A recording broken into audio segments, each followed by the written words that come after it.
کراچی متحدہ قومی movement NQM Pakistan نے بلدیاتی قانون کے خلاف وزیر اعلیٰ ہاؤس کے باہر دھرنا دیا، جس کے بعد پولیس نے شرکاء کو منتشر کرنے کے لیے ریلی پر شیلنگ اور لاٹھی چارج کیا۔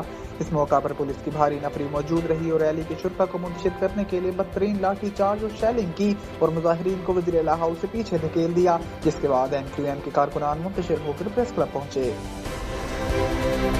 پاکستان پیپلز پارٹی کے چیئرمین بلاول بھٹو زرداری نے کہا ہے کہ 27 فروری کو نکل کر اسلام آباد میں جمع ہونے والا کچرا صاف کریں گے۔ لاڑکانہ میں تقریب سے خطاب کرتے ہوئے بلاول بھٹو زرداری نے کہا کہ ہر شہر کی طرح لاڑکانہ میں بھی کچرے کے مسائل تھے۔ پتہ چلا کہ قائد عوام کے دور سے اب تک لاڑکانہ کی آبادی میں اضافہ ہوا۔ جب سے مرتضی وہاب کو کراچی کا ایڈمنسٹریشن بنایا، وہاں بہتری آئی ہے۔ انہوں نے کہا کہ اب لاڑکانہ میں گھروں سے کچرا اٹھایا جائے گا، عوام تعاون کریں، مل کر اپنے شہر کو صاف کریں گے، کیونکہ لاڑکانہ کی صفائی شہریوں کے تعاون کے بغیر ناممکن ہے۔ ہر انتظامیہ نے اپنے اپنے علاقے کو صاف رکھنا ہے۔